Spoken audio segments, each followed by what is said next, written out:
of the countless billions of galaxies in the universe lies a medium-sized star, and one of its satellites, a green and insignificant planet, is now dead. Welcome to Verse the World with Matt and Caleb. I'm Matt. And I'm Caleb. This is a show where we take usually polarizing topics and try to get a fresh perspective on them.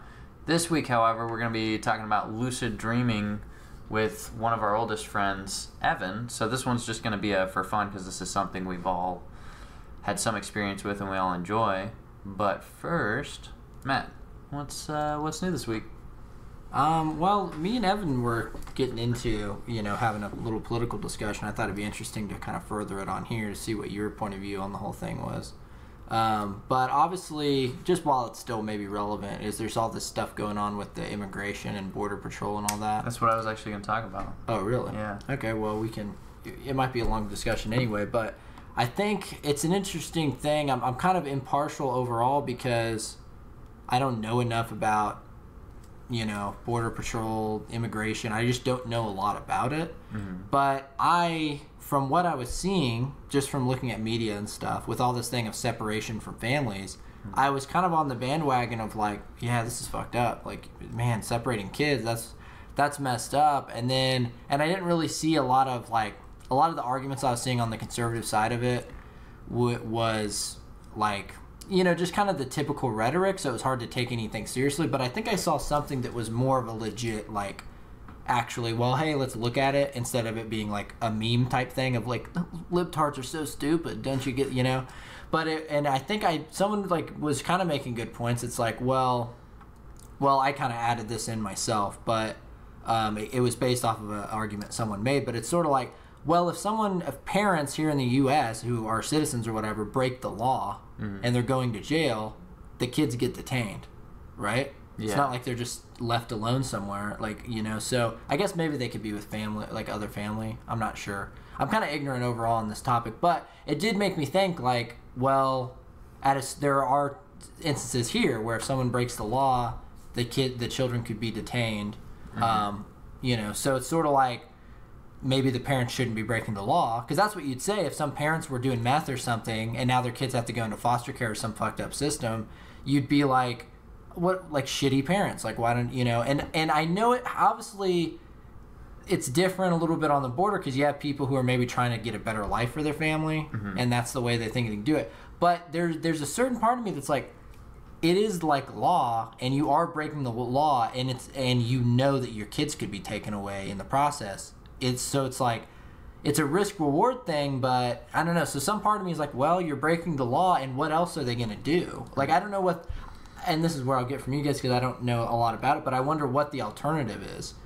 They detain an illegal immigrant crossing the border or something.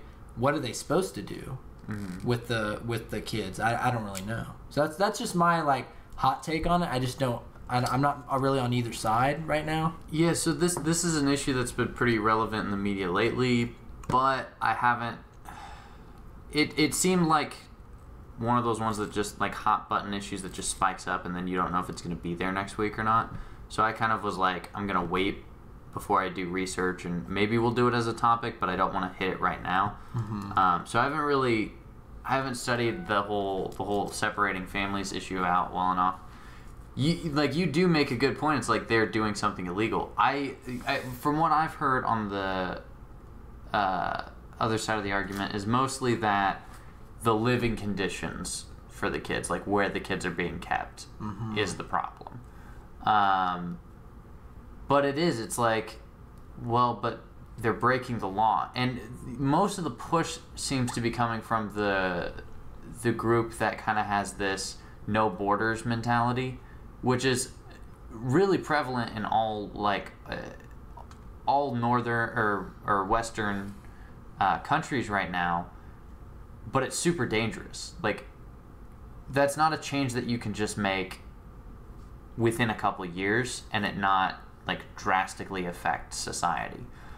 So I was actually going to briefly talk about, and I'll do it next because I want to get Evan's opinion on this, but it has been a problem in a lot of the European countries where citizens are like getting really upset, especially like the whole Brexit situation. You know, middle class citizens just getting really upset because all these immigrants are just flooding the city, and so like everything is changing, and everything is changing rapidly and not in a natural way, and people don't feel safe, and like a lot of crime is coming in, and a lot of issues are coming in that aren't being dealt with on the pretense of open arms. And so we're seeing the problem a lot in those European countries, and it's like we're seeing the same issue here in a slightly different way. And like the whole border issue has been prevalent for like the last 20 years or so, and it's like what I don't get is why people are upset that we would want to protect our border. Yeah. Like there seems to be such an argument against that. There's the no human is illegal argument, and I hate that every time I see it, because I have friends that I really like who will post that no human is illegal, no human is illegal, no, repeat it like 35 times, and it's like nobody's questioning whether their humanity makes them illegal. Are they breaking a law? Like, do you want to say the same thing when somebody, you know, is responsible for involuntary manslaughter, and you're like, oh, but he didn't know that he was driving recklessly and killed those 5 people. He's not illegal. He's a human being. Why would you put him in prison? Like, that kind of argument doesn't make sense. And I know that there's malpractice on our side where the policies, we don't always agree with it, but it seems like the people on the other side don't want any policy of protection. Don't want any policy. It's that open borders thing. Yeah. And it's I don't know, like, you know, I don't know too much about the topic, but it seems like people aren't very cautious about entering into the topic. Obviously, we see the typical tribalism thing. The liberal people are like, oh, kids are being hurt, like, this is bad. And, you know, people who are pro-border and all this stuff are like, evil and that sort of stuff. And I think that's not giving fair shake to the fact it's like, pretty much every country has some kind of, like, security, right? Like, there's reasons that this stuff is in place, and it's probably best that you study up and really know about it before you just go on, like, the compassion argument of, like, you know, like, because obviously I'm focusing on the kid thing. And one of the things I don't like about that, too, is this thing, and I've heard, like, there's this YouTube channel called Secular Talk, and I kind of like, but the guy's, like, a liberal guy, but he just does his own show, you know, he's not paid by anyone, and he has his own opinions. But, like, I watched him sort of talk about it, and it was just this, like, this super, like, bitter, sarcastic guy of just being, like, basically conservatives who are okay with these kids being detained are evil, and all this stuff, and I'm like, I don't know. Maybe they think that's the best thing. I don't think anyone wants anyone's kids to be taken away, you know. But how do you deal with these situations? They're complex, and I think it's like that's really bad. Yeah. You know, it's same thing with some of those other issues, like the refugees and stuff that could cause issues. Like I don't think anyone's saying like, "Fuck you" because you're a different color. We don't want you in the country. So I've been cussing more this episode for some reason. It's fine.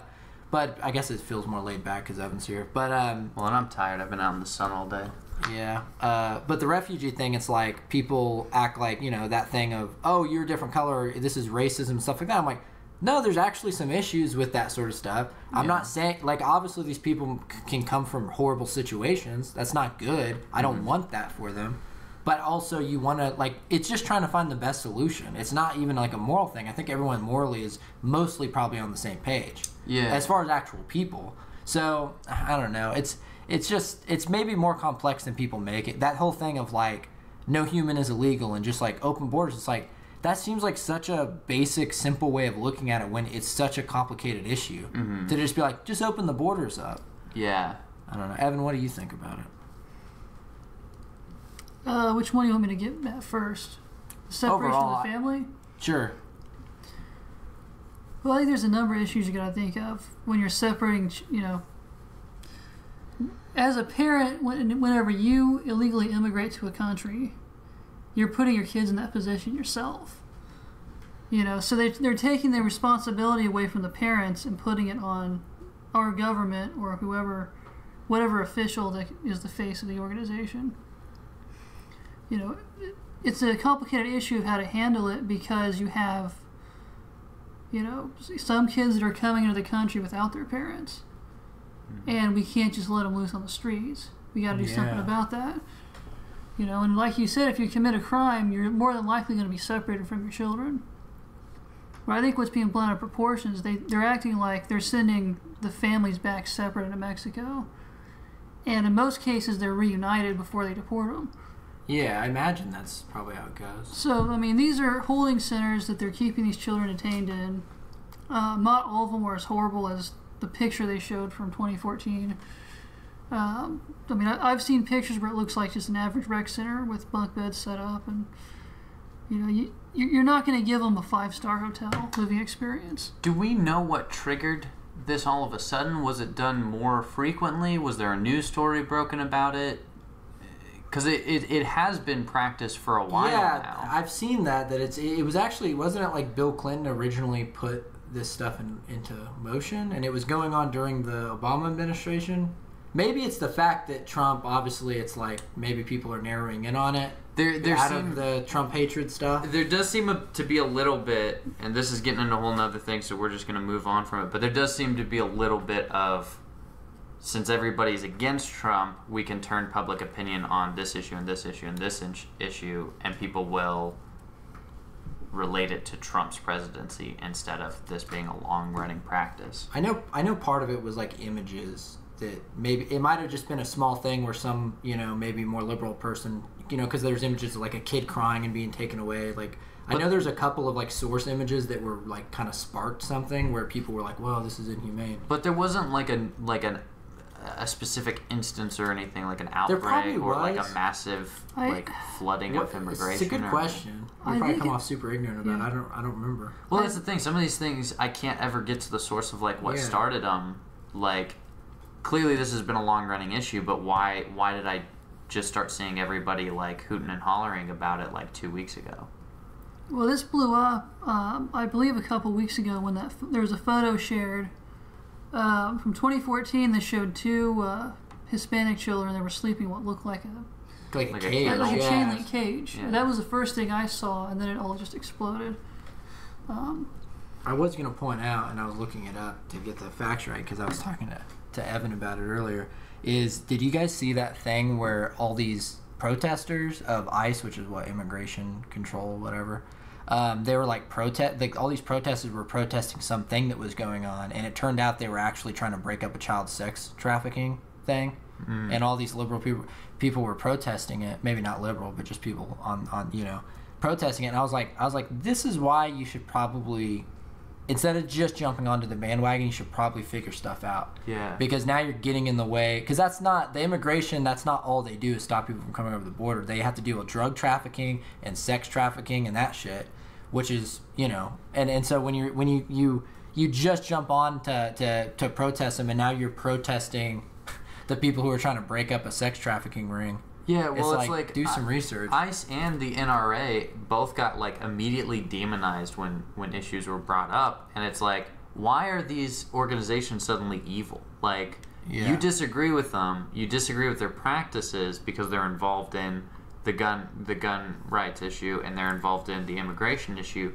But what made, like, why are you attacking this whole group? Like I've seen people demonize ICE as if it's like a hate organization that's built around the idea of like killing immigrants. Yeah. Like, that's how I've seen it be portrayed, and I'm like, what? Where did that come from? Like, why is that the way you're approaching this topic? Yeah. It's and then any individuals working in ICE and stuff, then they get scrutinized too, as if it's like sometimes demonizing there's people the doing their police. job. Yeah. Or like I can even write, like, I don't think what the TSA does, I don't like the TSA most of the time. I think they kind of infringe on people's personal rights and stuff. But I wouldn't, like, you know, I understand it's just Like a yell branch. at a TSA Yeah, it's like, well, we should look at the laws, not necessarily the organization that comes from the laws, you know. Yeah. Well, and maybe this means this is a topic we should tackle soon and do a whole episode on and spend a week's research on it. Yeah. But the specific thing of the child thing might be kind of dead air by then, but the thing overall, there's just so much to talk about with it. Yeah, so briefly to get your guys' opinion on this, because this was going to be my topic for today, is the immigration issues with the refugees. Like, people are upset here. about we need to accept more refugees and we need to open our borders to them. That's been going on for the last like year or so, pretty strong. But it's been going on in the EU a lot longer, and that was one of the factors with Brexit. That was something I kept seeing brought up by people from the working class discussing that issue in England. But it's affected a lot of countries now. Like almost every country in the EU, in some senses, having policies put in place basically forcing like massive immigration for refugees, to the point where like a lot of countries, the actual citizens have gotten very concerned because their country is losing its identity. And the policymakers, because laws don't work the same in every country clearly, but I feel like sometimes people don't realize that. Like Ireland specifically, I was researching recently, just passed all these laws to let in like thousands and thousands of refugees, and nobody was for it except for the policymakers. Yeah. And it wasn't something that was ever put up for vote or anything, and that's going to permanently impact like Irish history. Like that could permanently change the country. And we've been seeing it in a lot of European countries, and I think it was Hungary came under fire from news outlets because they put laws in place that limited refugee immigration because they were concerned about these issues, and they were demonized as if they were committing criminal acts against other countries because they like stricten their refugee policy. And like politicians from that country were just being attacked, like just outright attacked and called like just terrible things like on live television, just because they didn't want to have such an open policy that it could permanently damage their country. And it's like, what? Where is the limit with some of these issues for liberals? Like, because with conservatives, it's like you don't listen to the extreme conservatives, but with liberals, it's like, where's the line? Mm-hmm. Like, where do you stand back and go, okay, we should be helping others, but we've got to protect what we've got first and make sure that we're capable of helping others before we just throw our arms wide and take on the economic and social burden. Yeah. I mean, maybe it's a basic way to look at it, but I'm always kind of in the favor of, protecting yourself and your family first. I would like to help people or whatever, but if someone who, if I wouldn't necessarily let every single person into my home. Yeah. Because I want to protect my family first, and I think most family, anybody, I don't have a family obviously, so maybe I'm not the best person, but I think any family would agree that like, oh yeah, you probably wouldn't you got to be safe, and maybe that's too way of simplifying it. Yeah. But it's like your country. I don't know, your country, you should be maybe focused on your country first, and then try to help people, without that's not necessarily at a large detriment to your own. It's country. kind of the your house has to be in order first idea, which is something we really don't focus on nowadays. But yeah, with what you're saying, the laws that were passed, and I'm sorry, I'm kind of scatterbrained a little bit. I'm super tired, but the Irish policies that were put into place, they're now asking for citizens, like if they have a secondary property or spare room in their house or vacation homes or anything like that, to voluntarily allow immigrant families to just live there. And it's right now it's like you can voluntarily do this, but there already seems to be a little bit of like, you had better do this, or we could enforce it going forwards. So we're already kind of stepping on some really dangerous territory where it's like citizens are going to be forced to like open their property up to people coming in. Like, that should never be allowed. Like, that's one of those like basic human rights that we try to uphold. That's what makes a lot of Western law better than past laws and past governments. And it's like that, if that gets eroded and like free speech gets eroded, it's like, how long can we keep being a progressive society before all of a sudden we just collapse into chaos? I've wondered that, just the idea in America with freedom of association. I mean, will it get to the point where that sort of thing, like the government could force someone to let someone stay in your house or whatever? Because they've already pretty much, no one talks about it, but we've already pretty much infringed on freedom of association as far as businesses not being able to refuse things, like the whole gay wedding cake incident, and just anything. I don't even think people should do that, refuse service to someone just because of their skin color or whatever, or, but I don't know. It seems like some of those things that to me just seem like base level liberty are slowly being stripped, and yeah, I don't know. I hope it doesn't keep moving forward in America, but obviously, different parts of Europe they haven't had a lot of those liberties anyway. So yeah. Well, I think we'll have to put a pin in those heavier issues for now and move on to the main topic this week, which hopefully will be tension relieving after all those heavy issues we got into. And I hope it won't put you to sleep. Oh, it's funny because we're going to talk about lucid dreaming, and to talk about it, we got our best friend Ev Bones. Evan, you want to introduce yourself? Oh yeah, good. Yeah, I'm Evan. I've known these guys for like 10 years. Yeah. When did we meet? We were what, like 13? He was 13, I was 12, and then we were 13 and he was 14. Oh, okay. I think. Yeah. Maybe not. Sounds about right. Yeah, Evan blew my mind like a month ago when he was like, yeah, we've known each other for 10 years. And I was like, oh, whoa. I know, I got kind of depressed. I was like, they've not been trying to drop these guys.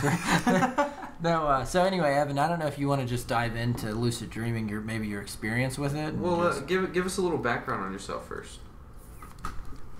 My background in lucid dreaming, or just yourself, so the audience kind of knows who they're listening to. Let's see here. I grew up in Wichita, Kansas.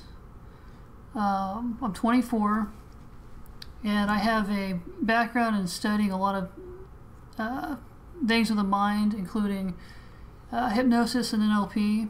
I've done lucid dreaming, and I'm also a part-time stand-up comedian and actor. So, what's NLP? Neuro-linguistic programming. Oh, okay. It's similar to hypnosis, except it's more body language based. Okay. Yeah. So did you get into a lot of this stuff through magic and working magic with your dad? Your dad's a magician, I guess. Yeah. My dad had a bunch of books on hypnosis, and that's kind of what sparked a lot of it. Okay. So I guess starting off the whole lucid dreaming discussion, this is kind of an interesting situation because we all three have actual experience lucid dreaming, and it's not like it's scientifically proven at this point. But when we were first talking about it, it seemed like this really weird, crazy, like spell book kind of stuff that we were talking about behind the school shed. it was mostly like a fringe community online. Yeah. And I think Evan, you first introduced me to it, so maybe you should give us a little background of your how you got into lucid dreaming, how you found out about it first. I would say my first experience with it was when I was in probably 12. I was in middle school, and I didn't really know what it was, and I didn't ever think of it as something that could,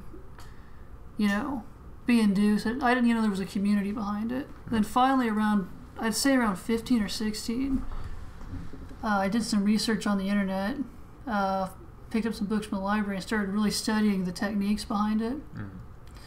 I'm going to say it's something that probably happens to me a little more often than most people, I guess, because I have better dream recall.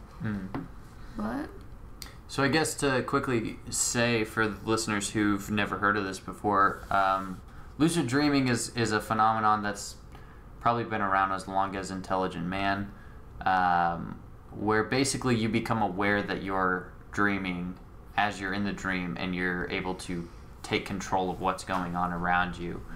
It's an experience that approximately 51% of the population will experience in their lifetime just out of nowhere, and I think something like 23% of test subjects who've participated in experiments with lucid dreaming have regular lucid dreams, once a month or more. And it's a really crazy, cool experience. Yeah, I think I remember hearing about it pretty young. I remember listening like on AM radio or something on the way to school, some radio station. The guys were like talking about it on there, and yeah, it was just there. And I heard the term lucid dreaming, and I never thought of lucid dreaming as being that weird of a thing because it seemed fairly common, like people talking about it. Not the term necessarily, but just people being like, "Oh yeah," then I realized I was dreaming. But it was really when Evan introduced me to the idea that there's a community and that there was wake-induced lucid dreaming and stuff like that, where you could trigger a lucid dream. You start off awake and you can somehow slowly trigger yourself into a lucid dream. That's when I was like, oh, like this is bigger than just like some little phenomenon, that there's a whole community that could do it. So when did you first start experiencing lucid dreams? Was it like, did you experience it first and then hear about it? Or? I think I remember... I don't have lucid dreams very commonly at all. Like maybe, and as I've gotten older, definitely less.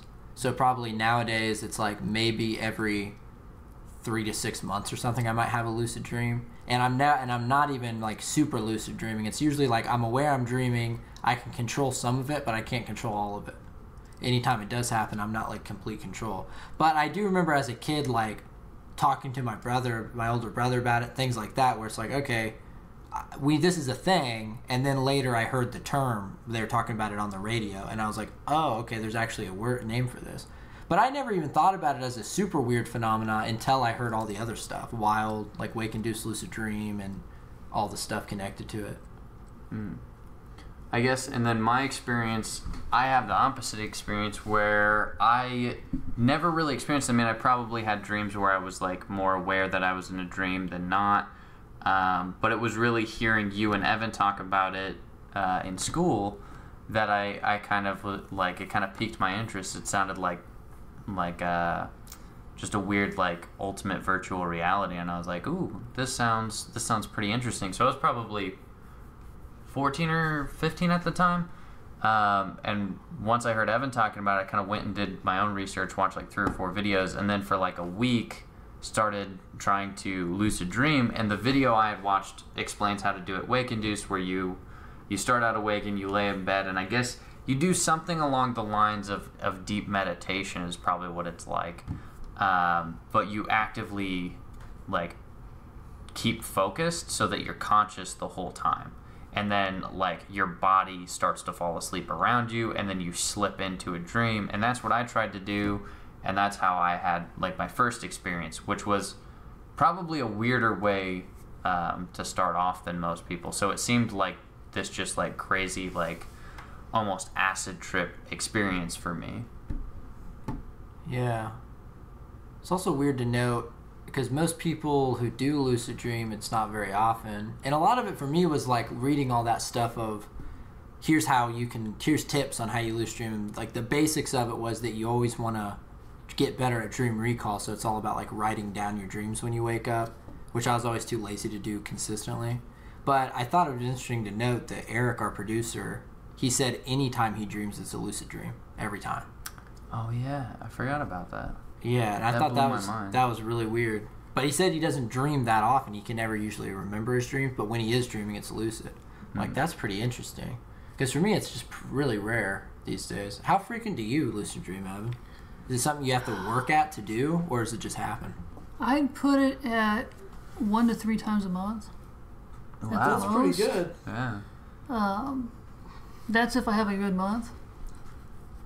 But what does that mean? You said it with a weird smirk. If I have a good month, as far because I don't do the techniques very often anymore. Yeah. Oh, so you practice the techniques. It doesn't just occur this way. No, like I rarely ever, normally it's done. Normally I'm able to increase my chances through some sort of meditation or something. But it's been so far in the back of my mind the past 5 years. I haven't really done much with it.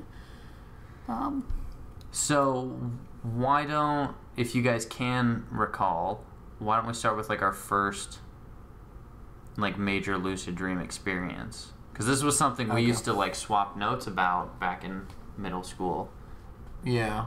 Well, I don't have a ton, but the one I can best remember that was maybe the earliest one I can remember that was really big was really weird. It was here's the thing, like I said, I never really have lucid dreams where I can just change anything I want and shift everything. It's always like, okay, I'm dreaming. I know I'm dreaming, and I can kind of, it's like the Matrix or something, and I'm Neo. I can kind of bend the rules, but I can't just like reconfigure everything.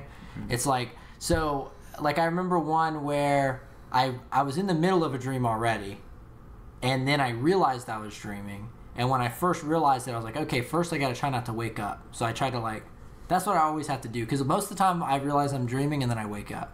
So this was a time where, like, I knew what not to do because I kind of knew what would trigger me to wake up, which was, like, focus too much on the fact that I'm dreaming and not enough on the dream.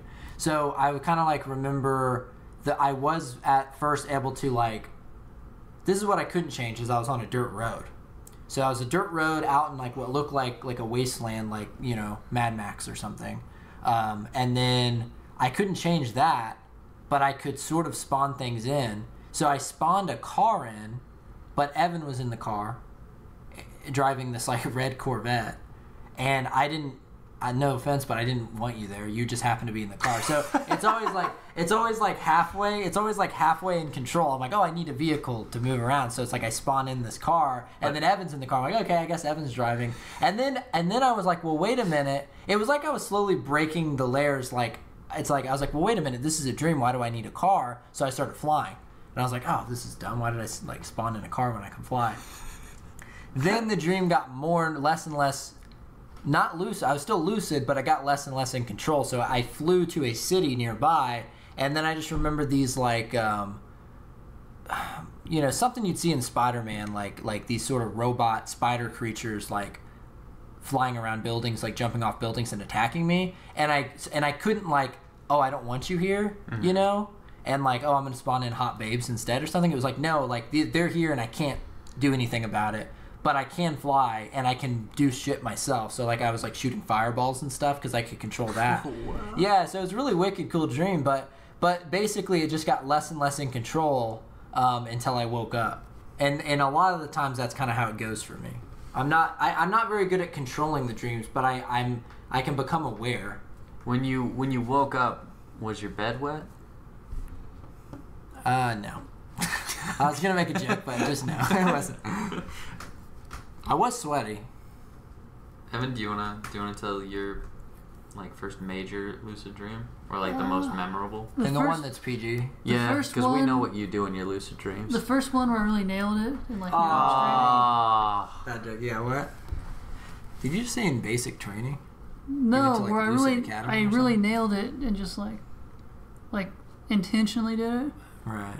Okay. So was this awake induced or? No, this was sleep induced. Okay. Do you do wake induced? Because I remember when we first discussed it, you were really like concerned and had told me not to do wake induced anymore. I've done a couple. Well, I think we all have similar horror stories of the wake induced that maybe we could get to. Oh yeah, I think we should do like weirdest at some point. Okay, yeah, let's just get to that. Okay. We'll go ahead and explain the dream. Okay. Well, like I said earlier, I have pretty good dream recall. And a lot of times I have very vivid dreams. You say dirty vivid dreams? Really vivid dreams. And I will basically what happened was I had been consciously trying to induce a lucid dream. And I have what I call dream characters, which are people that only exist when I'm dreaming. And I recognize one of them. Yeah, it's really like reoccurring characters in your dream. That actually can be common. Yeah, because I had one. Like certain people and places. Like I have different realms that I go to when I have a more vivid dream. Are they? So just a quick. I'm very curious about this. Are they like people that you've known in life at some point, and they're like now you only know them in the dream? Or is it like these are dream people? They only exist there. I know it sounds odd. No, it's interesting. So basically, I ran into a group of those people, and I was like... Are they hot women? A few. These are different random... I don't know if they represent part of my psyche or what. They just exist there. Okay. So I'm like, okay, well, they can't be here. Because I was in a place that did exist in real life. And I'm like, well... they can't be here. I must be dreaming. Was it a strip club? So I was, no, it was actually a place out in Wichita that does exist in real life. Can you say like what kind of a place it was, or? Very well. I mean, it's not a business. It's the Garvey Tower. Is that the one where all the shootings happened? Where that sniper. Yeah. Yeah, where the sniper shot people. Yeah. But anyway, so I was there, and I'm like, okay, you're here, so I have to be dreaming. So I was like, well, holy shit. Like, it worked. You know, I'm finally aware, so I just did some cool shit. Well, tell us the cool shit. Don't know about the good deeds, man. I was flying. I was throwing cars around. All the good stuff. I think I took a shit down someone's chimney. Like, did you really? I think I did. Like mid-flight? Yeah, or you stopped? Basically, I tried to do everything I knew I couldn't get away with in real life. So I blew shit up. Throwing cars, shitting in it. So I'm really fascinated on the dream people. You said you saw them. Did you just kind of go, oh, it's a dream, you know, shoo away, and you went and did your stuff? Or can you control them? I didn't try to. I may have been able to, but ever can you? Not really. They're kind of independent. That's so weird. But it's like, you know, it was like a moment where it just clicked because I was standing around doing something else. I can't remember. I look up. I'm like, wait a minute. Every single time I see you people, it just fucking makes sense to me because I'm dreaming. I'm like, yeah, you don't exist. Which I guess we should say for people, that's also the other common step is when you do dream, what you're supposed to try to, in real life, I can't remember what they're called, but in real life, it's like, I guess reality checks or something like that. Yeah. But in real life, you're supposed to do, like the first one I saw, is the one I always used, was like you put your fingers into your hand, and if it's a dream, usually they go through your hand. So the idea is that in real life, you do something like that, a reality check, and you do it like often, like almost create a habit out of it. So when you're dreaming, for some reason, you'll remember that habit and you'll do it, and then you'll recognize you're in the dream.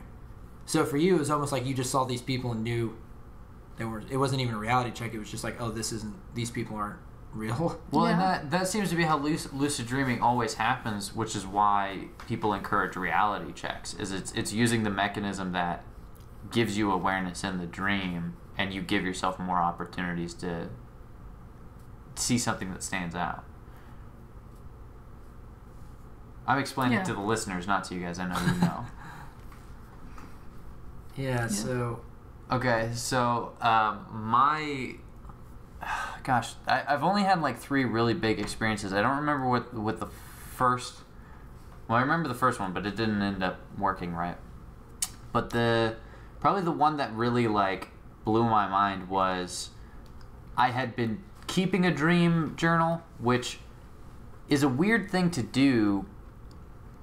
Sometimes, I'm like you, I get lazy and I just don't want to keep down all my dreams. But then sometimes I start writing all my dreams out, and I look back at the page and see what a like scattered mess my dreams are, and I'm like, I don't want anybody to know this. And it's not like weird, like, oh god, I'd be so embarrassed if they knew that I constantly dreamed about Evan having tits. It's like weird stuff. Like I'm just in the middle of a river at some point, and like there's 2 crocodiles fighting, and then one of them's like, hey, you got any smokes? Like weird stuff like that. When you write it down, you just feel like really dumb. But I was in the habit of recall at the time, and I was dreaming, and I was just at our normal school, and there was just one weird thing that happened, because like I had reoccurring dreams at school, but whenever it was the school, it was like this sub-reality where the story kept progressing in those dreams. Like there was other people there than in the real world. And so like I just kind of became aware, but then the weird thing that happened is when I wasn't aware, you kind of imagine that there was a whole world beyond where you're at. As soon as I became aware, it was like I knew there was just a void outside of the building I was in. Like there was nothing. And this was the only set that existed. And when I like turned around, all the people who were there were gone. And I was just like alone in the school building in this void. And I wanted to like manifest some things, but I was like, I don't think Oh, and I did the reality check. I put my, like, I kind of made like a T shape with my hand, and it was so weird. My fingers were poking through the other side, but I could feel my hand. It was like bad rendering in a video game, and I like moved my hand, and they were just passing through my fingers, and so I kind of wanted to like bring some stuff into the dream, but I felt like, oh, there's no way I'm good enough at this yet to just like make stuff appear. So I was like, I want a knife, and like I was like, I probably can't make one appear. And then I was like, ooh, there's a knife in that drawer over there. And then I walked over and opened the drawer, and it was there. And I just kind of started swinging a knife around. I had a really mundane lucid dream, but it was just like the awareness of everything. But then I was like, I don't know how to make something outside of the school. Yeah. And it was like, that's when I started doing that thing where reality kind of like starts clamping in on you. I actually really like the scene in Inception where the building's like exploding with water, and it's like pulling him out of the dream because he's splashing in water. Because whenever you're pulled out of a lucid dream, to me it always seems like layers of it start to disappear. And so yeah, like just as I was starting to have fun, and it was mostly the feeling and the sensation of like feeling like I had a real 3D body like in this world. Like it no longer felt like images, it felt like like reality. But then yeah, once I started thinking about like, how do I do this, how do I do that, I was like, well, where am I right now? And I was like, oh shit, I'm in bed. And then I like started pulling back out and woke up. It's, you know, it just reminded me when you were talking about you're not strong enough to do stuff. It's like I was saying, I can never really control the dreams. I did have lucid dreams, maybe several recent. I was just thinking about it because they're just not as extravagant as the other ones. But a common thing that happens when I realize I'm dreaming, like in recent years that this has happened, and one was probably fairly recently, is I always try to go, oh, I'm in a dream so I can use like psychic powers. That's like my go-to power. And it'll literally be a semi-lucid dream where I have to slowly get good at stuff. And it's like in real life, if you, even though we don't have psychic powers or whatever, if you would imagine what it would be like to try to move something with psychic powers, you know that thing where you kind of almost flex your hands and you're like trying to do it. But in the dream I can. And it's like, I've had a dream recently like that where like I actually had to work my powers up in the dream. But I couldn't necessarily control the environment. I could just work up that power of what I was doing, and I knew that's what I was doing. But yeah, I don't know, I have a thing where I fly in dreams, but I don't know if it's because like just the way I think about things. It's like when I'm in a dream that I think I'm in real life, I'm like, well, I can't just fly, but maybe in real life I can fly. And then I sit there and I have to like, yeah, kind of like you're saying, like I try to like build up the energy, and I'll jump and just really, really focus on like hovering. yeah. And it's like I build up the strength and I can hover for a little while, and then eventually like I can fly. But it takes like a lot of work, and it's a lot of effort to fly in a dream. And I feel like there's a level of, anytime I've practiced lucid dreaming, it's like I do it for months at a time. Because for me, I don't know if this is a normal thing, because a lot of the research I've done, I haven't heard people like discuss the details of their dream experience. To me, it seems like you have to put in effort and like work out lucid dreaming to some extent to get better at it. And like the more in practice you are, the more control you have. I think by the way, I am listening. I have my dream journal here from like a year ago, and I was looking through to see, because I'm pretty sure somewhere in here I might have written down a lucid dream. Do you got any saucy ones? But I'll just read a random one right now. This is a short one. This is just a regular dream, not a lucid dream. It's raining, and there are these weird sea pig things laying worm eggs on the streets. Then I'm traveling to a very tall building and mess with the elevators. Grandma comes out and tells me it's dangerous. She works there. A popular band is playing a show at this building. That's all that I wrote down. My dreams are so disconnected. Anyway, I have a lot of weird shit like that too, but yeah, flying in lucid dreams, that really is kind of a skill. Like when you were saying, there's the knife in that drawer. One good technique if you're trying to change your environment is to walk into another room and decide what's on the other side of the door. And then you open the door, and instead of just like manifesting it, you almost have to like make it rationally work. Yeah, whenever you're early on, it's like, oh well, this person has this item in their pocket. Ask them for it. If there's not a drawer. Wow. Because that was kind of how I was like, holy shit, I can't physically create this, but I can decide that this person has it or it exists in this area. It's kind of weird because I know one thing. I was listening to like maybe a podcast on just regular dreams lately, like not lucid dreams, but where the part of your brain that's rational is gone, and that's why you don't question things when you're dreaming. Like, oh, I'm in a supermarket, and now I'm on an airplane. And you don't go, what the fuck? Like, what happened? I was just in a supermarket. You're just like, oh, yeah, now I'm on an airplane. And it's because the part of your brain while you're sleeping is shut off that's rational. So it's almost weird. I wonder if you're actually still triggering that part of the brain when you're lucid dreaming. I wonder if it's the same deal, if you're still using that part of the brain. It's interesting. Yeah, I would agree. Well, and yeah, the weird thing, though, is with the technique Evan was pointing out, whenever I use that in the dream, or even talk about it in real life, I get this weird, like, feeling, like maybe something similar to existential dread when I'm in the dream. Like, when I do that, when I make something appear and someone gives it to me, it's like I become slightly paranoid of, like, am I in control of these people? Are these people, like, real in some sense? Like, I remember one of the other really vivid lucid dreams I had. It was one like you were describing where I wasn't really in control. I became aware, but I couldn't control the dream. So I was being tossed around by the dream, but I was in control of myself. Yeah. And at one point, there was like 5 or 6 people, and I knew that I was dreaming, and I was telling them, like, hey, I'm dreaming, so I'm lucid dreaming right now. And they were like, we don't know what you're talking about, but we got to do this thing. Like, we need your help. And I was like, it's not really that important. I just want to, play around with this lucid dream.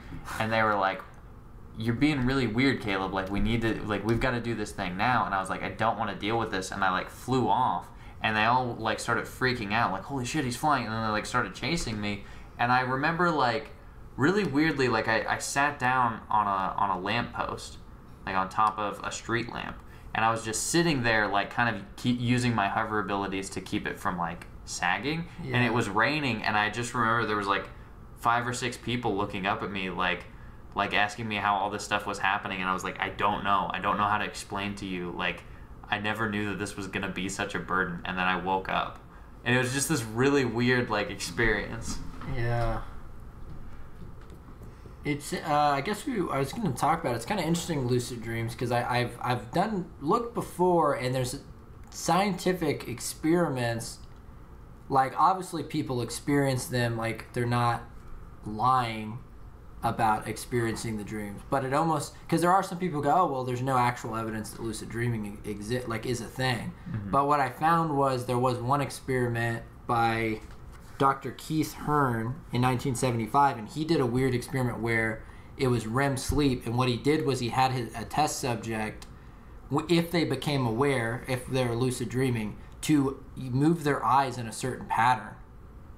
And it's so weird because the way he did that, and so he was just waiting while this guy was sleeping, and then all of a sudden it was like this little readout, and you can find the image online if you Google it, but it's like, it shows like typical REM, like the way your eye movement is, rapid eye movement, and basically all of a sudden it started doing the pattern that he had told the guy, and that's how he was like, okay, this guy's definitely lucid dreaming because he's in REM sleep right now, but he's showing the sign that he's aware. Which I don't know how that works, but I thought that was interesting, and I even looked it up, and it was like another couple doctors actually verified and did the experiment over again. So at least that is a legit, like, sign that person was cognitively aware. And then the other thing that I just thought was interesting to bring up was I found an article about these German scientists, and just to cite it, it was Max Planck, Planck Institute of Psychiatry in Munich, Germany.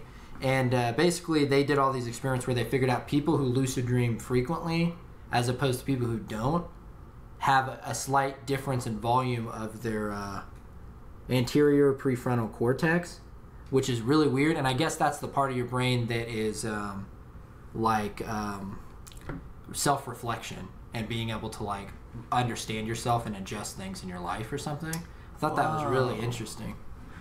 That's interesting because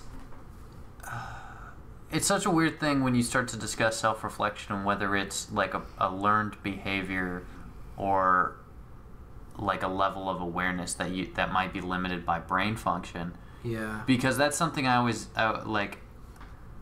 I really like people who seem to be as self-aware as I am. Like I when I meet people who have like really deep, detailed thoughts, like I want to talk more to them, because you quickly realize when somebody is a complex thinker and when someone is just discussing like an issue that they've really studied. And it's such a weird thing because I even outside of lucid dreaming, sometimes I feel like my dreams, or I use my dreams to train me to overcome problems in my life. Like my dreams used to I used to frequently have dreams, the ones where like you can't run and your legs are slowly getting heavier. And it's like I only had those dreams frequently when I was out of shape and wasn't a good runner. And it was like my brain kept like bugging me because I had a fear that if a serious situation ever arose, I wouldn't be able to run. So I constantly had dreams where serious situations would arise and like I wouldn't be able to run. Then once I got physically fit, it was like that wasn't, like I quit having those dreams. Or I've told you this many times, like I had this like 6-month stint where I just constantly had dreams where I kept dying at the end, like people kept killing me. I'd be in an intense situation, I couldn't get away, I couldn't fight back, and I'd try all these different things, I'd try to fight back, all this stuff. Each dream, I'd eventually end up dying at some point. And it was weird, it was like my brain was testing like my own resilience. And eventually, like the last dream I had in this series of dreams, like I tried hiding from these people, I tried running from them. I eventually like ran through a whole neighborhood, jumped a fence, kind of got stuck on the fence, and they were coming over, and then one of them pointed a gun at me, and I jumped back, grabbed the gun, and shot him. And it was the weirdest thing because I shot him, and then he turned into like some kind of like flying creature of darkness and like screeched and like flew away. And then I woke up after that, and it was like I quit having dreams where I was being killed. So like it's weird because I'll talk to other people who have dreams where it's like it's never that. It's never like the dream relates to a problem they're having. It's like it's just weird imagery that just like moves through their mind and then they go on. It's almost always that, and not even in that kind of way of even being like more of a profound statement on life. It's like I literally, most of the time that I do remember a dream, I wake up in a panic, and for me a nightmare, this is going to sound so pathetic, but my nightmares aren't like, oh man, I'm being attacked by a guy with a chainsaw in a butcher shop or something. It's like it'll be like, oh man, I didn't pay rent on time. Like it's stuff like that. And it's actually, in that way of looking at self-reflection and stuff, it's actually good because I can sometimes be in denial about things that I'm anxious about and almost convince myself that I'm not. But I'll have dreams and it'll make me go like, oh, that's actually something I'm actually worried about. And I'm trying to, and it'll actually make me confront some of those things. Because it's like, man, now that I had this situation in a dream that really freaked me out, now that I've woken up, it's like I'm like, oh, okay, I was trying to ignore that problem that I had, but actually I'm really worried about it. So I need to like confront that. So it is interesting in that way. And sometimes even in a positive way. Yeah. Well, you have a dream about a girl and you're like, oh shit, I like that girl. I didn't realize it. Yeah. Evan. What? I was just trying to act like you were the girl that I was into. But, Okay. God, you never pick up his signals. He's been trying to get with you for years. Do you guys 10 both years. have dreams of me with tits? Wait, what did you just What? say? He brought that up earlier. Wait, what did you say? What? What did you just say? He made a comment about having dreams about me with large breasts, and you... Were you just joking? There was a joke. Okay, I never had that dream about you. Okay. So Wait, it's did you just Caleb. ask us if me and Matt frequently have dreams where you have boobs? Yeah, No. because you brought it up earlier. It was a joke. I hope it was a joke. But... No. Evan, do you have like... Because you have people in your dreams that are reoccurring. Do they ever like sit you down and... I know I'm projecting all this, but it just sounds so interesting. Do they like sit you down and go like tell you profound stuff? Dude, you gotta work this shit out. Do you learn from like You gotta stop how do spiking conversations your hair. go? You're It's- 19 years old. Like, style it a different way. It's more like they're aware of who I am, and they always need me to help them with some issue or something. Like some weird, like, oh, you're back. Like, this shit's going on now. Do they know that you're a dreamer? in a dream, or do they just see you as Man, like you some guy who just started writing a great song. Let me put it this way. I brought this up with you earlier today. I have a lot of episodic dreams, and then I have a number of what I call dream realms. Do they ever have like title openings? I've had title openings in a dream before. Really fucking weird. That is weird. Anyway. But you just mean like episode, you wake up, and then when you dream again, it's now like the joke I made to you was like on the last episode of Evan's Bad Dreams. It can be like the next day, or it can be months down the road, and they can intertwine. Like it's not an order. It can go from one to another, but it's always, well, these people know me, and I'm back, and there's this shit going on in this world, and I go and deal with it usually. Because a lot of times, like, I could take complete control because I'm aware of where I'm at. Is it almost but like a lot of times I just let things play out. So. So you have specific realms that you go to? Yeah, ones where it's like, hey, I've been here before, rather than it's like, well, are they like places within a reality, or is it like a realm that's like a twisted version of something else, and so you know you're in a specific realm, like the twisted one, or the ice one, or the fire one? No, they're all like different realities, pretty much. But of course, they all have their own rules and their own people that live there, and Don't say of course. Yeah, this is interesting. Well, This is really interesting, dude. You can't gloss it's it basically over. the idea of So it's not a specific place in each realm. It's literally like this is a different world, like a different type of Dream. reality or something. yeah. I haven't found anything that would say that my psyche has basically like these all exist in the same. You were like telling I would say me- universe. So You were telling me earlier that you wanted to see if you could get good enough at lucid dreaming to merge all of the places into one area, just for convenience. that, or create a hub where I could access them. Do you feel like, and I'm not trying to joke, but do you feel like you're playing Skyrim or Fallout, and you like load up the game and you just have like a backlog of quests that you have to do because all these people are like waiting for you to do stuff? Sometimes, and so I'm usually very well known wherever it is. So like I'll get there and I'll be like, okay, I'm gonna go check out my old house or some landmark that I remember is there, because it's always. Is there a sign of progression in the world? Yeah, because time has always passed when I go back. Whoa! Almost- This sounds more like Very- an ayahuasca trip than like a dream. A lot of times, very close in relation to how long it's been since I was last there. So time almost moves the same? Yeah, but sometimes it'll be several hundred years. So I check. So I'll ask someone how long it's been since I've been there, because they're staple people that I guess are like. You're like giving me chills, bro. This is weird stuff. But it's like, okay, how long has it been? What do I need to do?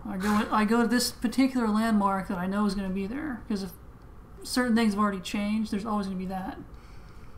And Like that's that how you know. staple Do the landmark. people? So what about the people? If 200 years passed, is there new people, or are they always the same people? There will be some new people, but there's always at least one certain person that's always there. Almost like the immortal or like overseer or whatever it is.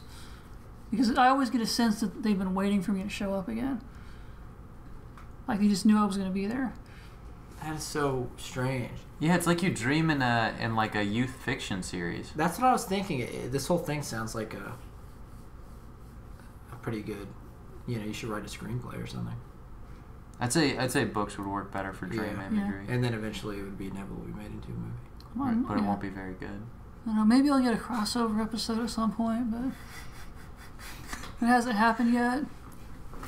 So you've never had two characters from two different realms like appear in a different realm? I think it's maybe happened once or twice, What? but it wasn't the realms merging. It was just that person got there somehow. What are the differences in realities? Is there a difference in like gravity or the way things work? Is there different physics and things like that? It's more the difference in the society and how it functions, the architecture. So like you might be in like, oh, I'm in the Tim Burton reality where everything looks this way, and It's now I'm like- in. Blade Runner. In this reality, there's You got me. a race of demons that either used to rule, or they're there now and they've got to be cleared out, or That's this world. Like, it's, you know, it goes along the lines of just weird, fantastical stuff. Like Is that. there? Do you think there's some self-reflection there of like you're dreaming this stuff and you think that? Do you think anything symbolizes? Is this just your creation, or do you think some of the idea of like you literally feel like you have to balance out all these things is some kind of symbolism? Probably. I mean, there has been times when I've jumped from one of these realms to another. Does cool music start playing and like you like pass through it like some kind of barrier? No, it's more like We gotta stop projecting, or he's gonna start thinking some of this. it's more like, okay, if you know, in some of them there's a doorway to the next one, but I'm the only one that can cross it unless I choose to bring someone This with really me. does sound like a really dope book series. Like, you know, once or twice there's been a time where I've chosen a particular person from that particular, like, okay, we're doing this together because I don't think I'm capable of handling this situation. So I take my specialist with me and we go and fuck shit up. Have I ever been your specialist? Not usually. Be honest. In most of your dreams, am I locked up in a cage somewhere, eating my own shit? No, there is a realm where you guys exist and we have killed zombies together, but What? and aliens. Oh. So, You got dang, dude. but yeah, and then but Matt didn't believe the aliens existed the whole time. He kept saying they were fake. Like he was shooting them. So That is a real symbolism. While I was shooting them, I'm like having like this. They're not real. It's not real. No, you were probably just sitting there like rationalizing it, like Science can't prove this. you're like, these practical effects are terrible, and you like blew an alien's head off, and I'm like, you really want to argue about this now? It does sound like some kind of comedy film or something. You want to argue about this now? Okay, so we should probably get moving through a couple more topics here. We're gonna talk about the wake induced, right? Yeah, or like the weirdest experiences we've had, the anomalous things. Because I know you've had like, I don't know if you want to get into other parts of the dreaming experience, like, because I know you have some what is it called, night terrors? Yeah. Has that ever like? I think you should talk about that because that's interesting. Tell us like the weirdest thing that's happened to you dreaming, if in some relation to lucid. Like sleep paralysis and that kind of stuff. Yeah. I used to deal with hooded figures, so they'd just show up. There's one in particular where it actually spoke to me, because the night before I was annoyed by this fucking radio that had been playing. Like, I don't know if it was the neighbor or who, but I was just like this is annoying the shit out of me. So like the next night, I wake up to this hooded figure standing over me and he just goes, "I didn't play that music." I'm like, okay. He's like, "Do you understand?" Like, I can't talk. Like, You're just so paralyzed. I just kind of nodded, like, go away. And then I went back to sleep. Then there was another time where it was almost like an anteater, an anthropomorphic anteater wearing a hood, and there were giant maggots falling out of the hood. Whoa. What happened in that one? He talked to you, or? No, it's just like I just like somehow willed myself to get up and went to like punch it, and it disappeared like almost instantly. Because I was like In between. with a lot of effort, somehow like kind of moving myself, and it just kind of disappeared. You had I don't know if this was the one you were talking about where the figure talked to you, but the one where you're laying down and it's above you, like on your chest, sort of. Did that happen, or is that the one you were talking about where the figure was standing? That was the maggots. 'Cause the maggots were falling on my chest. Holy crap! Well, because another friend was talking about that we were looking at old artwork, and there's that old art image of like a guy like sleeping, like paralyzed or whatever, and there's like a demon sitting on his chest. Yeah, and never Google sleep paralysis in Google Images. And the guy said the friend we were talking to was like that's exactly what it's like. And then when he explained it, it sounded just like the stuff you were saying. And I guess that's a pretty common phenomena. Is a figure. It's so weird. Oh, and which one were you talking about? Were you talking about, because I have two friends besides Evan who deal with this. We were talking with. Oh, okay. Yeah, and he said that. I remember, and it was just like, oh, that just sounds like Evan. Yeah, I had one that I told to fuck off. 'Cause I was like looked up at it, and it's just like staring down at me. I'm like, fuck off. I don't have time for your shit right now. Did that one say anything? No, it's like turned around and walked. Like, Was that it's comical now. At the time, it was a little bit like scary, terrifying? but I was like, you like looked down and almost depressed and walked out. Like, usually they disappear, but this one walked out of the room. And I'm just like, and then like I got up. Like it was like I woke up, but then I just got up and like had to go upstairs. Yeah. I've never had, just to talk about my weird experiences, I've never had, and I've already told you guys this a million times, but for the listeners, I never had sleep paralysis, but I would have these night terrors more commonly when I was young, where it was pretty frequent, like maybe every other day or something, of just super vivid, like, you know when you first get up and you're groggy or you're half asleep and you go to the bathroom. So you're not like really alert, but you are awake. So that, as vivid as it can be in that like groggy I just woke up feeling, would constantly just hallucinate stuff. And the most common thing was just bugs or things like that. So, you know, commonly like a spider would be crawling on me or whatever. And this is actually why in real life, if I feel something crawling on me, I don't slap it. I look and make sure there's a bug on me. And it's like, it literally affected me in real life because I would constantly have like roaches. Sometimes it'd be a lot of things. Sometimes it would just be one big thing. And I would try to slap it off. Like I used to always try to slap it off. And then the one I really remember was my mom was like doing taxes or something in the kitchen, and I fell asleep on the couch, and a tarantula was on me, and I got up and started like punching myself. And my mom was just like looking like, "What are you doing?" And I was like, "Oh, never mind." You know, like it was just like hard to explain what went on. But it happened less and less. But the reoccurring one that was terrifying was I would see these. I actually think my brain made it up from watching Princess Mononoke. And to explain, it's an animated film, but there's a scene Princess in it. Monkey Nunkey? Yeah. It's an animated movie. There's these characters in it who are like the ape. They're just called the apes. And they're basically like these ape creatures. But in the movie, they're kind of weird because they're just like really silhouetted and they have red eyes. So I would visualize, like we had like sort of in our room, me and my brother's room, we had like, sort of a TV stand and stuff. And just, I would always visualize, like I would wake up and there'd just be these monkey creatures just crawling around, like staring at me with the red eyes, just crawling around the room and stuff and just looking at me. And I would just pretend I was asleep because I didn't know what to do. Like I would be so terrified. That finally stopped eventually. That one's weird because there's talking with another friend about dream things.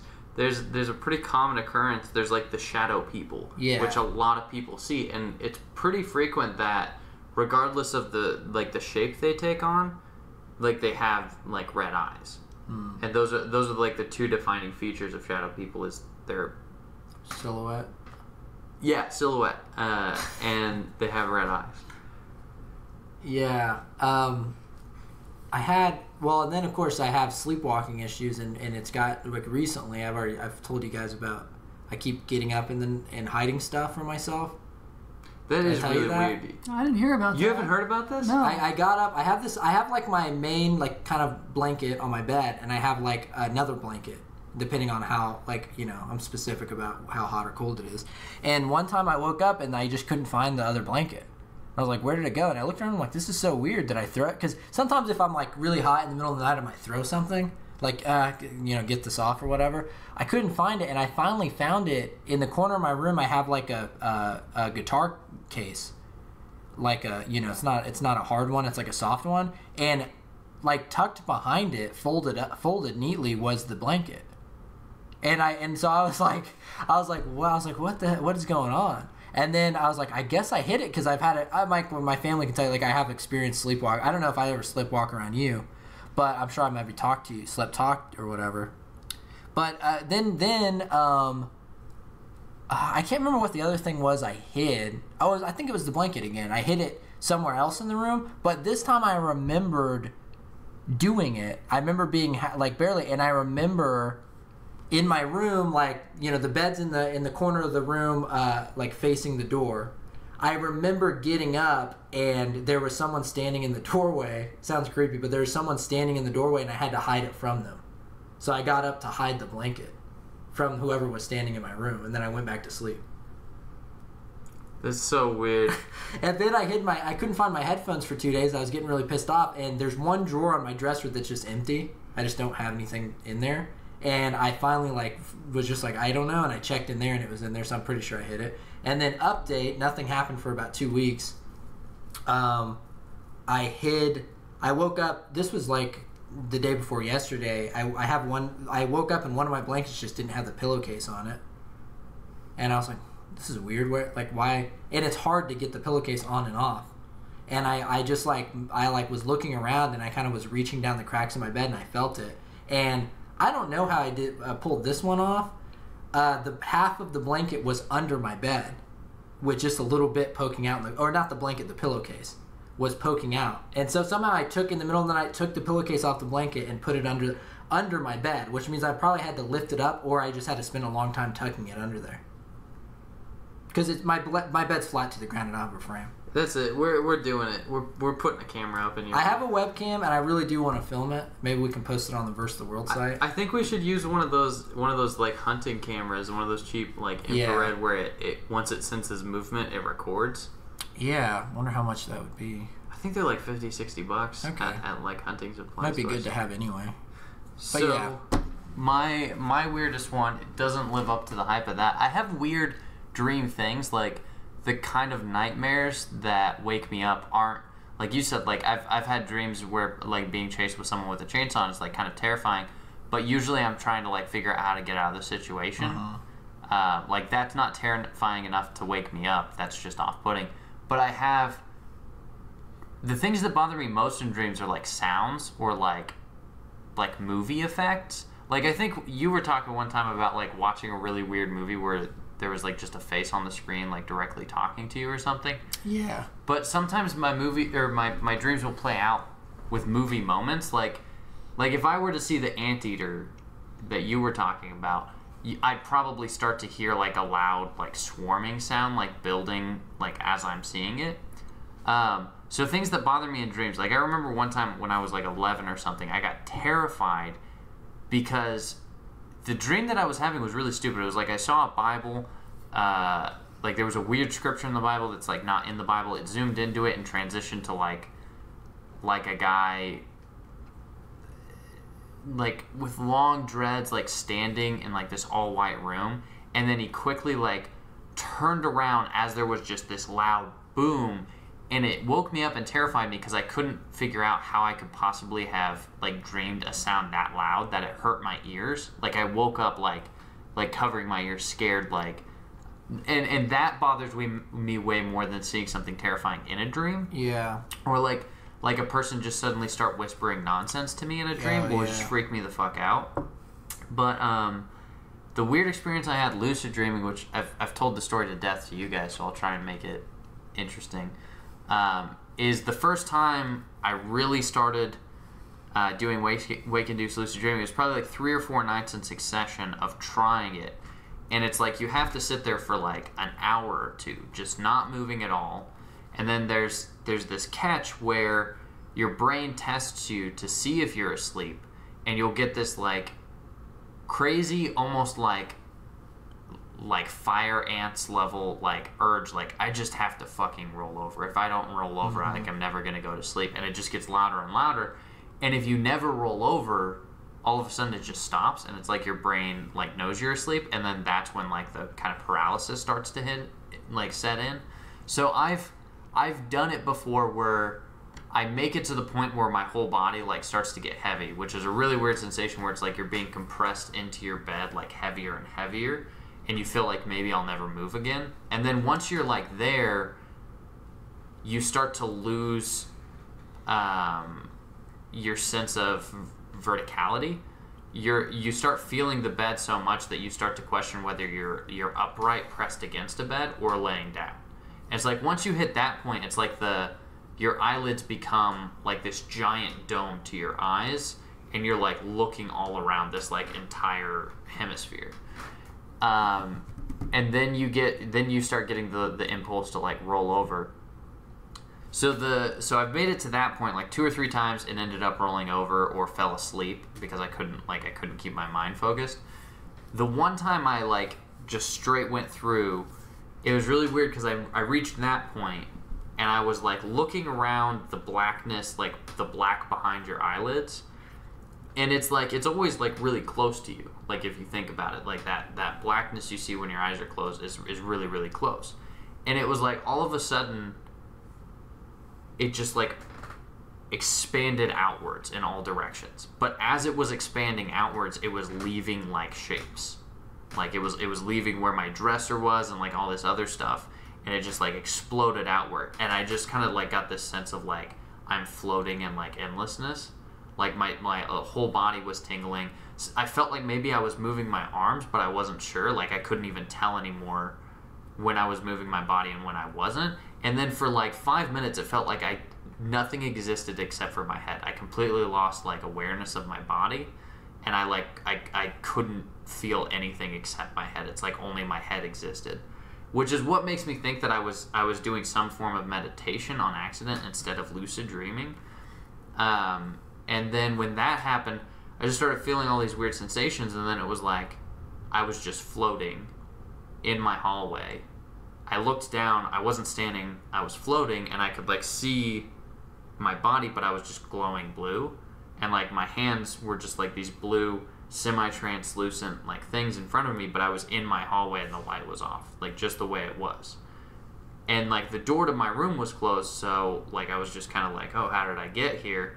And then I just for like a couple minutes was just looking at my hands, and like they felt slightly slow, like it was almost like there was an after image, but there wasn't. It just like every movement was like I was in water.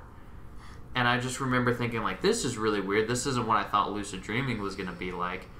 And I was moving around so much that I started going, oh shit, like if I'm moving in bed right now, then I'm probably making a lot of noise and I might wake some. And then like as soon as I like thought that, I slammed back through my door and like slammed into my bed. And like I opened my eyes immediately, and like my bed was like shaking just a little bit, like I had slammed into my bed. Yeah. And it's just a really weird experience that I'll never forget that experience, because then when I lucid dreamed, it was nothing like what I had done. Yeah. And from what I've researched about it, it sounds more like astral projection than lucid dreaming. I don't know if I just had a really weird and specific dream, or if I did something else. Like I did some form of meditation and like left my body in some sense. I think it's a really common. Me and Evan were talking about it. The astral projection or out of body experience community and lucid dreaming communities are linked a lot. Like it's the same people, and I think that's because trying to do wake induced. Maybe that's not common, but that's something that happens trying to... Because me and you have both had similar experience. Yeah. Nothing like that, but I definitely had the same thing where I was trying to wake induce, and it's... I can relate to a lot of the things you were saying about it. For me, it gets to that point where the furthest I always get trying to do the wake induce is like all the imagery going about past my eyes really fast, and then I would sometimes feel like I'm moving really fast. Like I'm floating in a subway, like in some kind of tunnel. But every time it would... it would freak me out so much that it's happening that I would wake up. But one of the times I had a similar experience to that, very brief, where I felt like I was floating up above my body and could see my body, and then woke back up. Not like I sucked back, but just that I woke back up. So I wonder if it's just that phenomena is common. It's just like OBE, like out of body experience stuff, is just common with trying to lucid dream. Like they're linked somehow. Yeah, and it would make sense because the wake-induced, you're basically meditating. Like, it's the general idea of meditation of you try to empty out your mind and just exist, but, like, kind of keep awareness. And I've never tried, like, meditation in any other form, but I've listened to people, like, do videos where they explain what they experienced when they were meditating, and it seems very similar. And but there's such a tenuous link between like what is lucid dreaming and what is something more like meditation and out-of-body experience. But I think for me, the times that it's just, to me, I don't think I was dreaming, I think I was doing something else, is when, like you described, you're just like you feel like these huge rushing movements, or there's like an added layer of sensory input to it. Whereas in the dreams, like, sometimes you can have a really vivid dream where something like, I think the best example I can give is like, you have a dream and like somebody kisses you and it's like you're seeing the imagery of being kissed but you're not experiencing a kiss. But sometimes you'll have a dream where it's like you'd almost wake up because you're like, oh shit, someone's tongue is in my mouth. Like, you can have those two layers of dreaming. Like, you get stabbed and you see yourself get stabbed, or you feel like a penetration feeling in your chest and you're like, oh shit, I'm dying, and then you wake up.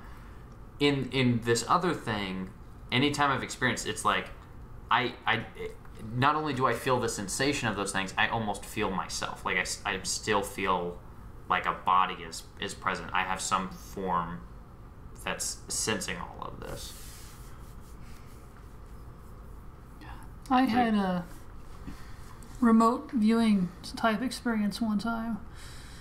It was like right before I woke up. It was, I don't know if I might have told you guys about it the day it happened because it was a school day. But this is the one with Ethan? Yeah, right before I woke up, I had what seemed like a dream, but it was more vivid, and I followed somebody's perspective through the entire house, from the bathroom to the kitchen, all the way up to the door of the basement. And right as it was my brother. Right as he reached for the doorknob, I woke up and I heard him yelling at me.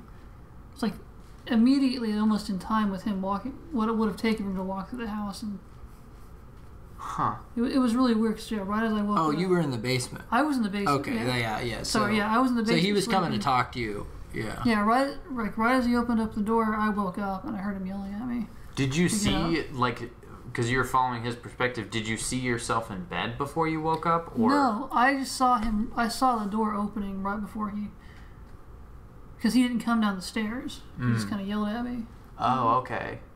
So like the door at the top of your stairs. Yeah, but it was really weird, just like in time, what it would take to walk over there, and then just immediately as he opens the door, I just hear him yelling at me. Like, I wake up and... That's pretty weird. Yeah.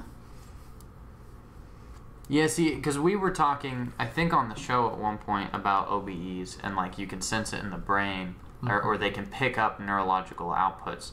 It's always weird to me, though, like, I don't, like, when I talk about my out-of-body experience, the one where I was, like, floating in my hallway, to me it's not like I'm like, no, I'm sure it was my soul, and my soul was floating in my actual hallway. Yeah. But I know that it was an identical representation of my hallway. It wasn't just a dream version, and that it was way more vivid than any type of dream, and that whatever that was is not a dream, like it's some other sensation. Right.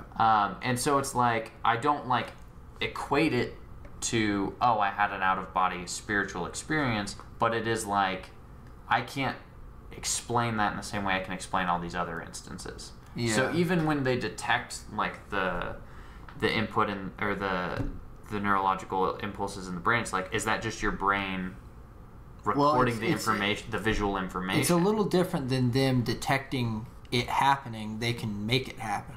Okay. So they actually can trigger it happening. But yeah, it is a true... I mean, I think that's a good idea of the... maybe that's just...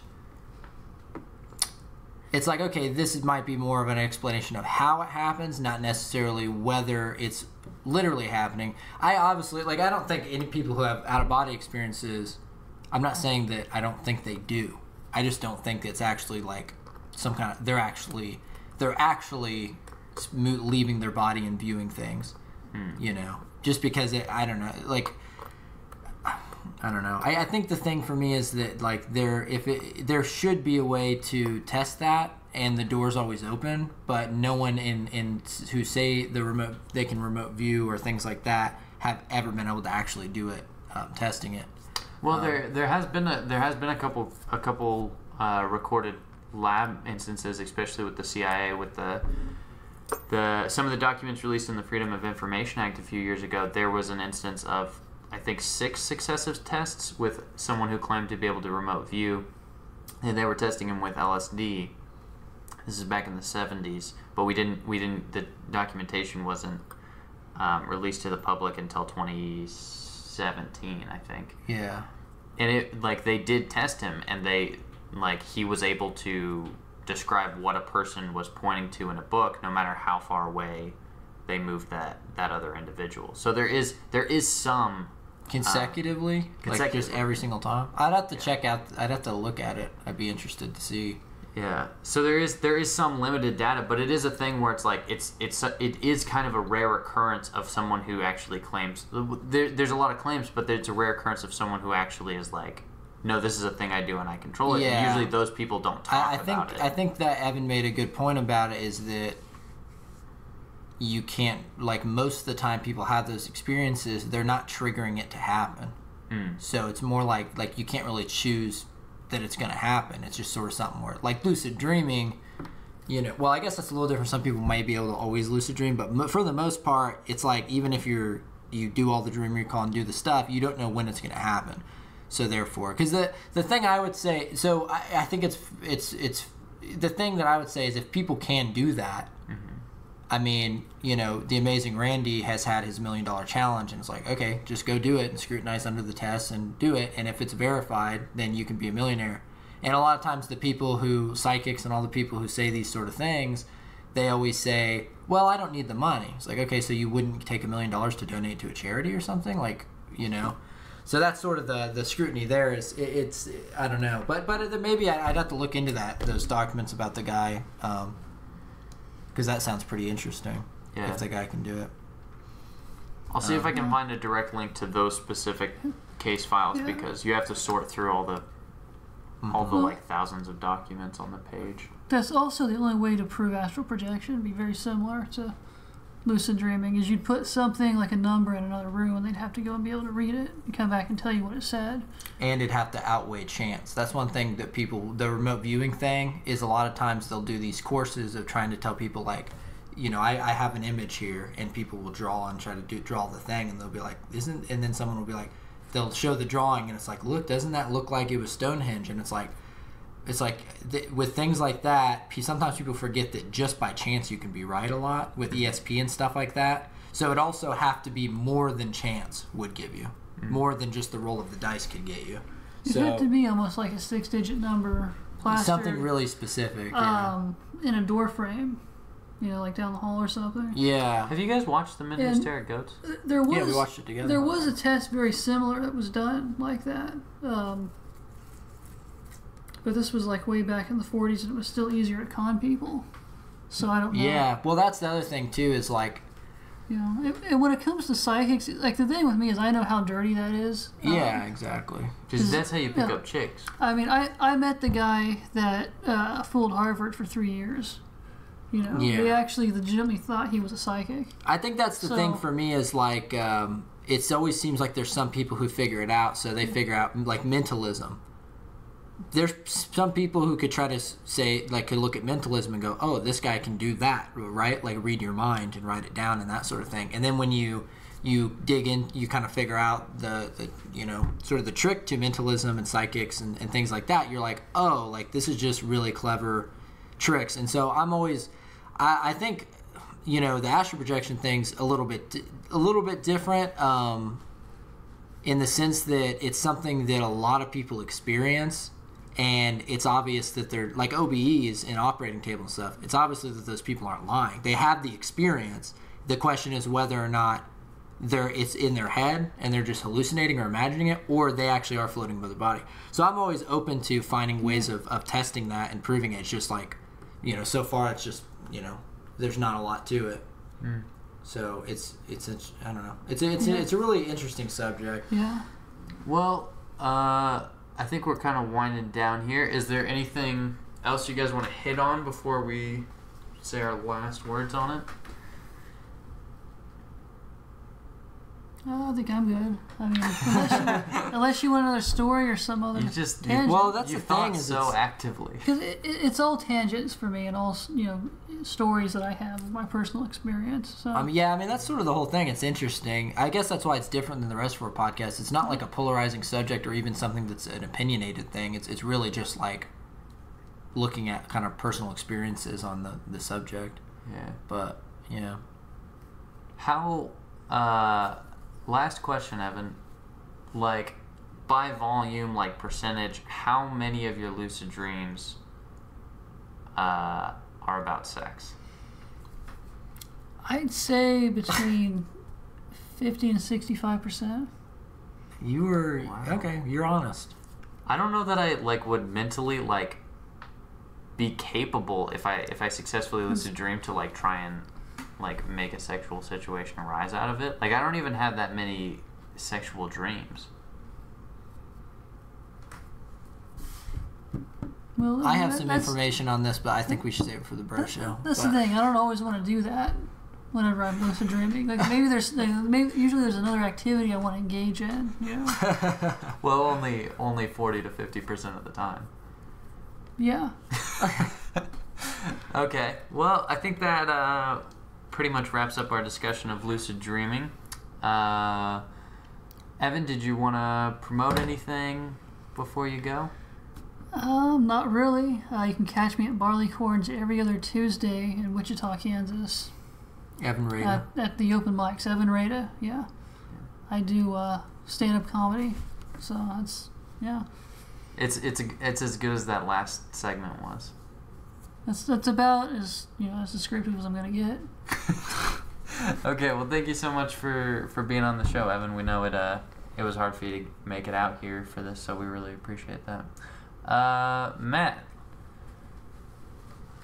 let's do a little catch up with Matt and Caleb. What have you been doing? Well, you this go week? first, real quick, because I wanted to verify something real quick. What have I watched? What have I done?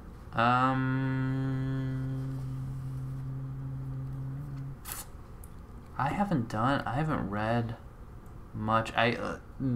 Like I briefly mentioned last week, I kind of started this like upswing of life situation. So really, I've just been doing a lot of things and like getting involved with pretty much most situations that come my way. I've been having a blast and really thinking through like a lot of issues that have like held me back in life. Mm-hmm. So with all that, like I haven't done much reading or. Well, it's also watching hard this sometimes week. too, because sometimes you start.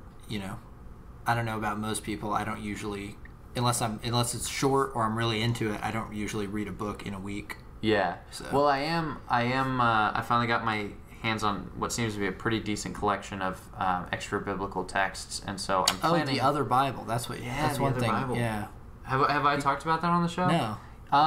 So I'm super interested in like the canonization of the Christian Bible, because Christians take it as a given of like, oh, God gave us this, and then you go, oh, when did we get it? And it's like, oh, sometime. Okay, did God write it? No, He just inspired everybody, so it's wholly perfect, true. It's all the Word of God we're supposed to have, and you're like, oh, okay. It's like, if God wanted us to have other things, we'd have them, and it's like, well, we have other things, so I don't really know exactly what your argument is here. I'm not questioning, like, the Bible. I'm questioning why you think of it this way. But for me, it's always like, well, what's the historical context? When was each portion of the Bible written? Were there other things that were written, other prophecies that, like, didn't stick around because they were less popular? And so I've done a lot of research into it. There's like this intertestament period where there was a lot of Jewish texts that we still have that are older than the New Testament but newer than the Old Testament. We have those texts, but they're not part of the collection of writings we call the Bible. In exploring this quite a while, somebody let me borrow a book called The Other Bible that is just a collection of a lot of the other texts that you can get your hands on. It has the Book of Enoch, but I think it only has book 2 of 3. And it has a lot of the Dead Sea Scroll writings, some Hermetic texts, intertestament texts, some Gnostic texts. It's just like a huge compilation. I don't know that I'll ever get through all of it, but I am planning on starting the Book of Enoch this week, which is a really trippy.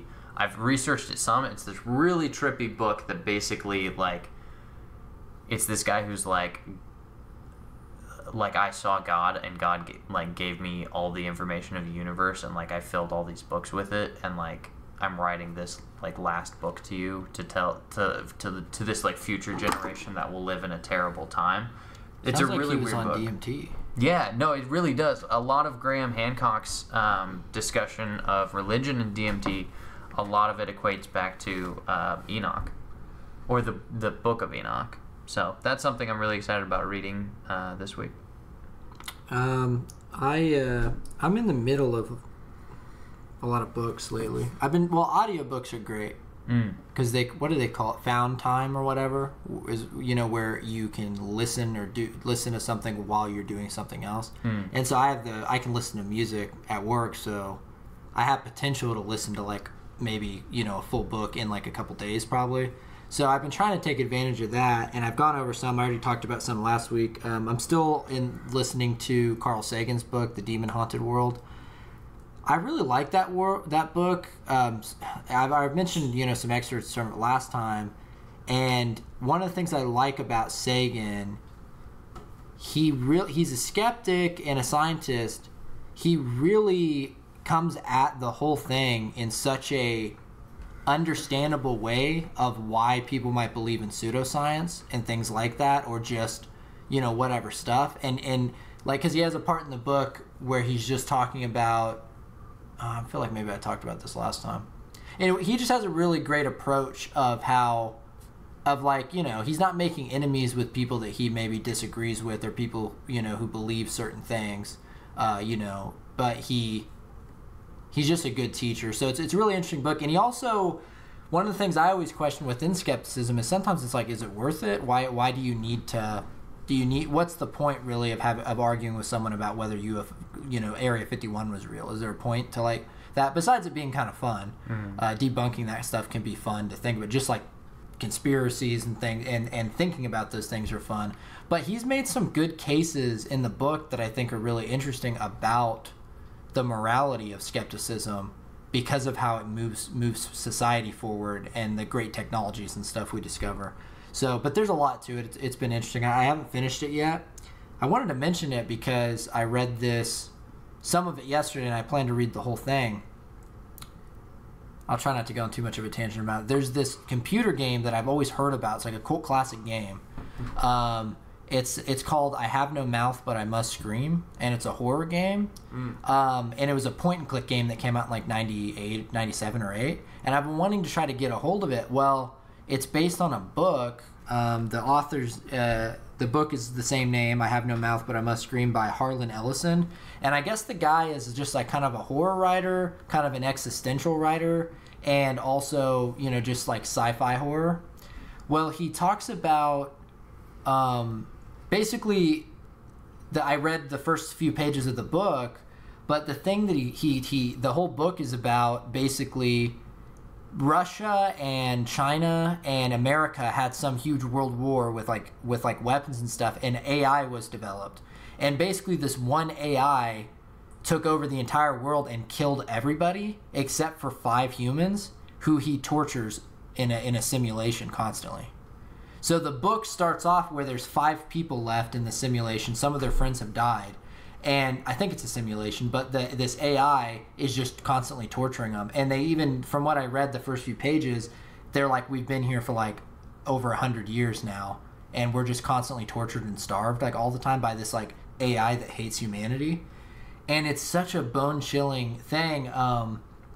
I've watched someone play the game, and in the book, I'm assuming it ends the same way. I'm not trying to spoil it, but it's just a scene that's just it's so funny because it's just like chilling and terrifying and poetic at the same time. But the book is very hopeless, and it's everyone does, like, all the people are just slowly dying and having to deal with their friends dying. And at the end, there's the last survivor, and he basically gets turned into this like weird blob where he doesn't have any arms or legs or like mouth or anything. And the last like phrase of it just shows this like worm-looking creature of a guy, and just the last phrase of it is just, I have no ears, I have no eyes, I have no mouth, but I must scream. And it's just like, ooh, like that line just like gets me. It's like just so like hopeless, and I don't know, so poetic at the same time. So anyway, I'm planning on reading the full book, but I just thought it was interesting because it seems like a cult classic thing that I've never really heard about. But from what I've read, it just seems so like That reminds me of some, like, I used to read a lot of books like that. There was one I really liked called Skin that was, you eventually realize all these people are in a simulation, but it starts out like your killer slowly killing a group of people who are, like, trapped in an area. Mm-hmm. Then they slowly find out that they're in a simulation, but that doesn't really help them. That actually limits them. Yeah. And so this killer's, like, slowly going around torturing them because he's someone else who put himself in the simulation with them so he could torture them. Whoa. Yeah. Yeah. So, yeah, that's sort of what I've been kind of up to at the moment. Well, cool. I think that wraps up another episode. I'd like to thank Eric, as usual, for producing the show and making the sweet music that opens and closes this. We're now on Spotify. I think we've mentioned that, but it's probably the easiest way to listen to us, so check us out there. And, yeah, we'll see you next week. Later. Bye.